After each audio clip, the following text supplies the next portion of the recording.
ஓய்வெடுங்கள் ஐயா ஓய்வெடுங்கள் அப்பான்னு ஒரு ஹேஷ்டாக் ட்ரெண்ட் ஆகுது. ஆனா அதே சமயம் பார்த்தோம்னா அவர் பெரியவர் இருக்காருல்ல, பெரிய ஐயா, அவருக்கு அடுத்து கட்சிக்குள்ளன்னு பார்த்தோம்னா சின்ன ஐயா தான் மக்களுக்கு தெரியறாரு தலைவரா. இப்ப இதை எப்படி கொண்டு போவாங்க அடுத்து?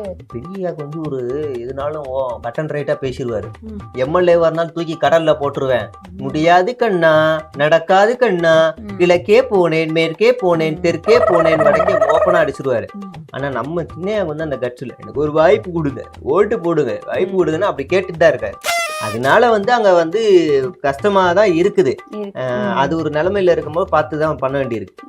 அதே நேரத்துல கட்சிக்குள்ள மூணாவதா ஒரு ஆளை உருவாக்கிட்டு இருக்கிறாங்கல்ல. இவரு ஒரு சைடு மருமகனை உருவாக்குறாரு, இவரு ஒரு சைடு மனைவி பிள்ளைங்களை உருவாக்குறாரு, இன்னொரு டீமே உருவாக்குது. அதையும் ஐயா சொன்னா பாத்தீங்களா, கட்சிக்குள்ளேயும் ஒரு கூட்டணி, கூட்டணிக்குள்ள கூட்டணி, அந்த மாதிரி ஓடிட்டு இருக்கு.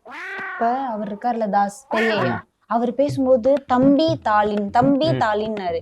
அப்பன்னா பேசிருப்பாங்களா அவங்க டீலிங்லாம்? ரொம்ப விருப்பம் அவருக்கு. அவரு இயற்கை சுத்தமான காத்து, வேற என்ன வேணும், அந்த மாதிரி அங்க போயிட்டா அவருக்கு நிம்மதியா இருக்கலாம் அப்படின்னு அவர் ரொம்ப ஆசைப்படுறாரு.